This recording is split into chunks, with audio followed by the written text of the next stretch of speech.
Jack obtained 45% mark in test and failed by 18 marks. If he obtained 65% marks, he would have got 6 marks more than the minimum marks required to pass the test. How much were the maximum mark one could obtain the test? தமிழில் பார்க்கலாம். Jack ஒரு தேர்வில் 45% மதிப்பெண்கள் பெற்று 18 மதிப்பெண் குறைவாக பெற்று தோல்வியடைந்தார். அவர் 65% மதிப்பெண்கள் பெற்றிருந்தால் தேர்வின் தேர்ச்சி பெற தேவையான குறைந்தபட்ச மதிப்பெண்ணை விட 6 மதிப்பெண்கள் அதிகம் பெற்றிருப்பார். அந்த தேர்வின் ஒருவர் பெறக்கூடிய அதிகபட்ச மதிப்பெண்கள் எவ்வளோ அப்படின்னு கேட்டிருக்காங்க. இப்போ இந்த கேள்வி புரிஞ்சிச்சுன்னா இந்த சம் ரொம்ப ஈஸி. இந்த பர்சன்டேஜ் சம் எப்படி போடணும்னா, ஃபஸ்ட்டு இந்த புரிஞ்சிச்சு என்ன சொல்லியிருக்காங்க, 45%, அதாவது 45% ஆஃப் மார்க்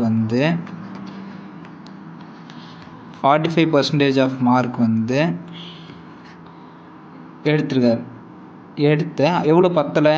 18 மார்க் பத்தலை. அதுவே இவங்க எவ்வளோ எடுத்துருக்காங்க? இந்த பக்கம் தோல்வி அடைஞ்சிரு அதே சொல்கிறாரு, 65% மார்க் எடுத்திருந்தா அவருக்கு 6 மதிப்பெண்கள் அதிகம் இருந்திருக்கும் அப்படின்னு சொல்கிறாங்க. இப்போ இது ரெண்டையும் ஈக்குவல்னு நம்ம ப்ரூவ் பண்ணோம்னா இந்த ஈக்குவேஷன் நமக்கு சால்வ் பண்ணுறதுக்கு ஈஸியாக இருக்கும். இது ரெண்டும் ஈக்குவல் அப்படின்னு ப்ரூவ் பண்ணால் ஈஸியாக இருக்கும் சால்வ் பண்ணுறதுக்கு. எப்படி ஈக்குவல்னு ப்ரூவ் பண்ணலாம்? இப்போ 45% எடுத்திருக்காரு, 18 மார்க் கம்மியாக இருக்குது அப்படின்னா 18 மார்க் அதிகமாக எடுத்தால் பாஸ் ஆகிருப்பான். இப்போ 65 மார்க்கு பர்சன்டேஜ் எடுத்துருக்காரு, 6 மார்க் அதிகமாக இருக்குது அப்படின்னா 6 மார்க் கம்மியாக இருந்தால் ஜஸ்ட் பாஸு. இப்போ இது ரெண்டுமே ஈக்குவல் ஆயிடுச்சா? 18 மார்க் அதிகம் 45% 18 மார்க் அதிகம் எடுத்திருந்தா ஜஸ்ட் பாஸு, 65% 6 மார்க் கம்மியாக எடுத்திருந்தா ஜஸ்ட் பாஸ். இப்போ இது ரெண்டு ஈக்குவலாக, அது ரெண்டு இதுவும் ஜஸ்ட் பாஸ் இதுவும் ஜஸ்ட் பாஸ், ஈக்குவல்னு புரிஞ்சு வச்சுங்களா? இப்போ இது பக்கத்தில் எழுதிக்கிறேன். 65% -6. இப்போ அவ்வளோதான். இது கொண்டு வந்துட்டாலும் ரொம்ப சிம்பிள். இது புரிஞ்சிச்சுன்னா இப்போ 65% ஒரு பக்கம் விட்டுக்கலாம்.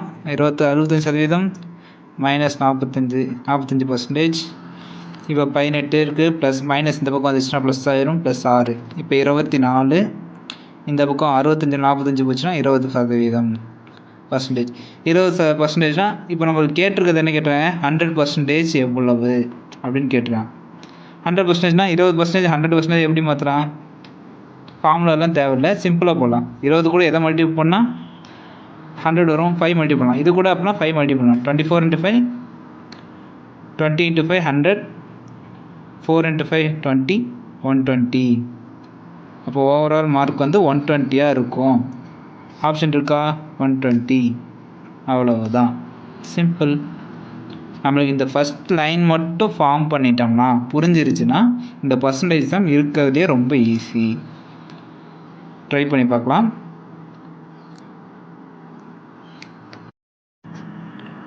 Vimal secured 46% mark in the exam and failed to qualify in the exam by 10 marks. If he secured 52% marks, he would have secured 8 marks more than what was the minimum qualifying marks? What were the minimum marks one had to score to qualify in the exam? தமிழில் பார்க்கலாமா? விமல் தேர்வில் 46% மதிப்பெண்கள் பெற்று 10 மதிப்பெண்கள் குறைவாக பெற்று தேர்வில் தேர்ச்சி பெறவில்லை. அவர் 52% மதிப்பெண்கள் பெற்றிருந்தால் குறைந்தபட்ச தகுதி மதிப்பெண்களை விட 8 மதிப்பெண்கள் அதிகம் பெற்றிருப்பார். தேர்வில் தகுதி பெற ஒருவர் பெற வேண்டிய குறைந்தபட்ச மதிப்பெண்கள் என்ன? பார்த்தீங்களா, போன சமுக்கு இதுக்கு என்ன வித்தியாசம்னா, அதில் அதிகபட்ச மதிப்பெண் கேட்டால் இதில் குறைந்தபட்ச மதிப்பெண்கள் அப்படின்னா ஜஸ்ட் பாஸ் மார்க் எவ்வளோன்னு கேட்குறான். இதுவும் அதே மாதிரி தான் போடுறோம், செக் பண்ணி பாருங்கள். அது கொஷினில் இருக்கிறத எடுத்து நம்ம எழுத போகிறோம். ஃபஸ்ட்டு இப்போ 46% மதிப்பெண்களில் எடுத்து எவ்வளோ எடுத்திருந்தா 10 மார்க் எக்ஸ்ட்ரா எடுத்திருந்தா பாஸ், ஜஸ்ட் பாஸ். எக்ஸ்ட்ரா எடுத்திருந்தா அவங்க என்ன சொல்கிறாங்க, குறைவாக எடுத்திருக்கான்னு சொல்கிறான். ஆனால் நம்மளுக்கு ஃபார்முலா செட் பண்ணுறதுக்கு ஆட் பண்ணி தான் போடணும். ஏன்னா ஜஸ்ட் பாஸ்னால் ஆட் பண்ணால் தானே வரும். அதனால் அப்படியே மாதிரி 52% எடுத்திருந்து அவருக்கு 8 மார்க் அதிகமாக இருக்கும் அப்படின்னு சொல்லியிருக்காங்க. இங்கே இந்த 8 மதிப்பெண்கள் அதிகமாக இருக்கும்னு சொல்லியிருக்காங்க. அப்படின்னா இங்கே ஜஸ்ட் பாஸ் வேணும்னா 8 மார்க் கம்மியாக இருக்கணும்ல, 8 மார்க் கம்மியாக இருக்குது. இதுதான் ஈக்குவேஷன். ஃபார்ம் பண்ணிட்டோமா? இப்போ அதே மாதிரி பழைய மாதிரி இதை கரெக்டாக ஃபார்ம் பண்ணுறாலே இந்த சம் ஈஸி. இப்போ இதில் பர்சன்டேஜ் எல்லாம் ஒரு சைடு கொண்டு போகலாம், 52% மைனஸ் 46. இங்கே 10 8 இந்த பக்கம் ப்ளஸ் மைனஸ் இருக்கிறது இந்த பக்கம் தான் ப்ளஸ் ஆயிரும். அப்போ இதோட அடிஷன் 18 = 6%. இப்போ 6%னா 6%-ஐ 100% எப்படி மாற்றலாம்? இங்கே என்ன போன சமுக்கு மல்டிப்ளை 20 இருந்துச்சு, ஈஸியாக 5 மல்டிப்ளை பண்ணிக்கலாம். இப்போ எப்படி இருக்குன்னா பர்சன்டேஜ் மட்டும் இந்த பக்கம் வச்சுக்கிட்டு 6 இந்த பக்கம் ஈக்குவேஷன் இந்த பக்கம் கொண்டு வந்தால் டிவைடில் வந்துடும். இப்போ 3. இப்போ பர்சன்டேஜ்னா இன்ட்டு 100 இல்லை, இப்போ 3 × 100 300. இப்போ நம்மளுக்கு கிடச்சிருக்க மார்க் என்னன்னா ஓவரால் 100%க்கு கிடச்சிருக்கு. அவன் என்ன கேட்குறான்? ஜஸ்ட்டு பாஸ் எவ்வளோ பர்சன்டேஜ்னு தெரியாது, ஆனால் இதையும் ஈக்குவேஷனை வச்சு பார்க்கலாம். ஏற்கனவே நம்மளுக்கு கொடுத்துருக்காங்க, என்ன கொஷினில் கொடுத்துருக்கான்?